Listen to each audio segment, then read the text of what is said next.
Thank you, Mr. Speaker. For the final time, I rise to address this chamber. And I'm leaving here with a heart full of gratitude. When I reflect on the path I've traveled, I still can't believe it's real. A baby girl born in post-war Vietnam to parents facing persecution by the communist government. We fled our homeland by boat and were rescued by American sailors. Our family was given refuge, granted citizenship, and provided opportunity in the United States. My mom and dad worked so hard to make ends meet. They struggled to overcome barriers of language and culture, all so that I could have a better life than they did. My happiest childhood memories are of fishing with my father. And on the water, he told me stories of his old life in Vietnam. And his new life in America wasn't easy, but I know he felt blessed to be an American.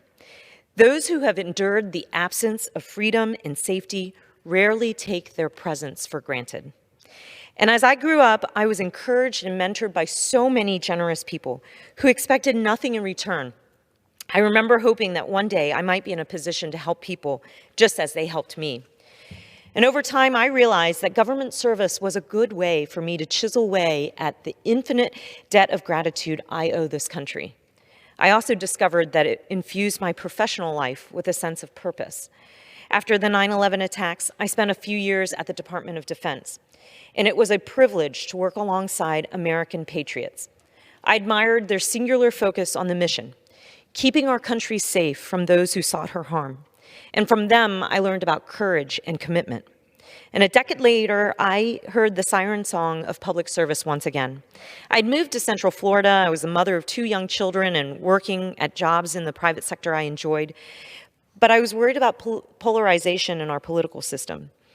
Although deep divisions in American politics have existed since the dawn of our republic, there was something in the atmosphere that felt especially poisonous. Too many Democratic and Republican leaders failed to treat one another with civility and decency.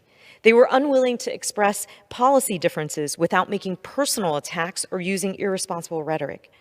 Extreme partisanship led to legislative gridlock, and communities across the country paid the price, including my own.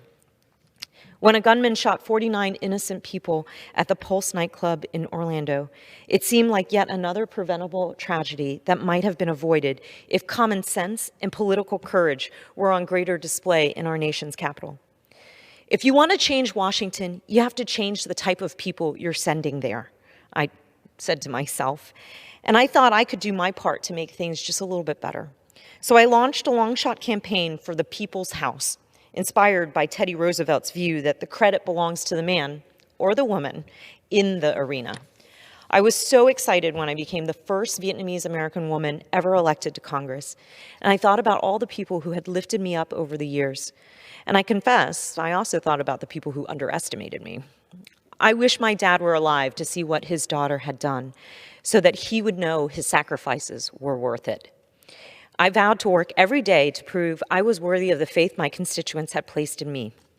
And as my congressional career draws to a close, I am proud of my service.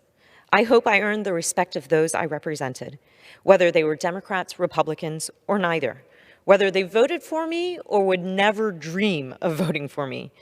You know, this job isn't easy, but nothing truly worth doing is. There are few places where you can make such a difference in people's lives as you can in the United States Congress. Ask the veteran who finally received the benefit they earned thanks to the congressional office who broke through the bureaucratic red tape.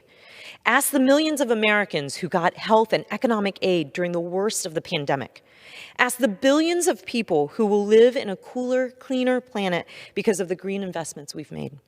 Ask the lion-hearted people of Ukraine who defend their land with weapons we gave them because their fight is our fight. And ask the police officers who risked their lives on January 6th and who hopefully find comfort in the fact that there is a bipartisan committee that seeks to honor their valor by telling the truth about that terrible day.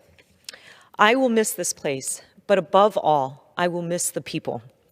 I've had wonderful colleagues, some of whom have become lifelong friends.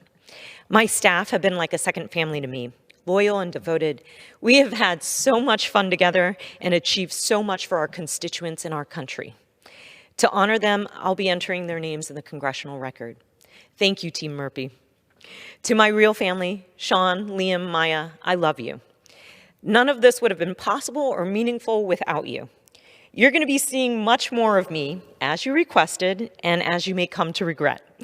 And I want to end with a word to young Americans, including young girls who look like me. I hope you'll consider government service. It requires many sacrifices, but the work is important and noble. Our nation needs good people with steady hands to steer the ship of state, people with integrity, people with common sense who seek common ground, patriots willing to put the public interest above their personal interests.